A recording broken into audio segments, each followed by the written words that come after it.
Director KS. Ravikumar அவர்களுக்கு படையப்பா படத்துல cameo பண்றதுல எந்த ஒரு ஈடுபாடுமே இல்லையாம். அது ஏன் என்ன அப்படின்னா, கே.எஸ். ரவிக்குமார் அவர்கள் நமக்கு நல்லா தெரியும். தமிழ்ல பல வெற்றி படங்கள குடுத்த ஒரு இயக்குனர். அவரு டைரக்ட் பண்ற படங்கள்ல சின்னதா கேமியோவும் பண்ணுவாரு. அது தவிர்த்து பல படங்கள்ல ஒரு கேரக்டர் ரெஃபரன்ஸா பல படங்கள் நடிச்சிருக்காரு ரவிக்குமார். இதுல படையப்பா படத்துல அவரு இந்த கிக்கு ஏறுதே பாட்டுல ரஜினிகாந்தோட சேர்ந்து அவரும் சேர்ந்து சின்னதா டான்ஸ் பண்ற மாரி சின்ன ஒரு போர்ஷன் இருக்கும். ரொம்ப அழகாவே இருக்கும். ஆக்சுவலா அவருக்கு படத்துல அவரு பண்ண இருந்த கேரக்டர் வேறயாம். அவர் என்ன நினைச்சிருந்தாரு அப்படின்னா, எப்படி ரஜினி சார் நம்மள கண்டிப்பா பண்ண சொல்லுவாரு அப்படிங்கறனால, இந்த படத்துல பாத்தீங்க அப்படின்னா, அப்பாஸ ரஜினிகாந்த் போய் தூக்கிட்டு வருவார்ல, கல்யாண டைம்ல. சூரிய பிரகாஷோட ஒரே பையன் சந்திர பிரகாஷ் தான் அப்படின்பார்ல. அந்த சீன்ல பிரகாஷ்ராஜ் போலீஸா வருவாப்ல. அந்த சீன் தான் இவர் பண்ண வச்சிருந்த சீனா.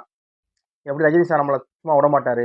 நீங்க ஒண்ணு பண்ணுங்க சொல்லுவாரு அப்படின்னால, அந்த பிரகாஷ்ராஜ் பண்ணியிருந்த அந்த ஒரு குட்டி போர்ஷன் நம்ம பண்ணிக்குவோம். போலீஸா பண்ணிக்குவோம் அப்படிங்கிறது தான் இவர் யோசிச்சிருந்தாராம். அந்த ஷூட்டிங்க்கு முன்னாடி கொஞ்ச நாளைக்கு முன்னாடி பிரகாஷ்ராஜ் சாரை ரீசெண்டா மீட் பண்றப்ப அவரு கேட்டாராம். சார் ரஜினி சார் கூட சின்னதா ஒரு போர்ஷனா ஒரு சீன்னாலும் பண்ணணும் சார் அப்படின்னு சொல்லி அவர் ரிக்வஸ்ட் பண்ணனால, சரி ஓகே வாங்க. நான் பண்ண வச்சிருக்கேன் ஒரு சீன் வச்சிருக்கேன். அதை நீங்க பண்ணிருங்க அப்படின்னு சொல்லி அவரை வச்சு பண்ண வச்சிட்டாராம். Police over. சரி ரைட் இதுக்கப்புறம் நம்ம எங்க பண்றதுக்கான சீன் இல்ல. ஓகே கடைசி ஷெட்யூல் கிக்கு ஏறுதே பாட்டோட ஷூட்டிங்கா கடைசி ஷெட்யூலா. ரைட் இனிமே நம்ம ஒன்றும் பண்ண வேணாம். இந்த படத்துல எல்லா படத்துல நம்ம பண்ணி என்ன ஆக போகுது வேணா விட்டுலாம் அப்படின்னு சொல்லி முடிவு பண்ணிட்டாராம். கடைசி ஷெட்யூல் கிக்கு ஏறுதே பாட்டு தான். அதுக்கு ப்ரொடியூசர் ரஜினிகாந்த் அப்படிங்கிறப்ப ரஜினி என்ன சொல்லிட்டாரு அப்படின்னா, என்னோட ஷூட் மாதிரி கோட் ஷூட் மாதிரி ரவிக்குமார் சைஸ்க்கு தச்சு வச்சிருங்க. அவர் கூட சின்னதாக டான்ஸ் பண்ணிக்கலாம் அப்படின்னு சொல்லி பண்ணிட்டாரு. இன்ன வரைக்கும் அவர் நடிக்கல படத்துல அப்படிங்கனால மேனேஜர் எல்லாம் பண்ணி அவர் சைஸ்க்கு எல்லாத்தையும் அரேஞ்ச் பண்ணிட்டாராம். ஷூட்டிங் ஸ்பாட்டுக்கு வராரா ரவிக்குமார் இதை போட்டுக்குங்க என்ன சார் வாங்க நம்ம மட்டும் சேர்ந்து டான்ஸ் ஆட போறோம் ரஜினி சொன்னாராம். சார் என்ன சார் திடீர்னு டான்ஸ்லாம் செட் ஆகாது சார். நான் சின்னதாக ஒரு போர்ஷன் வந்துட்டு போவேன்.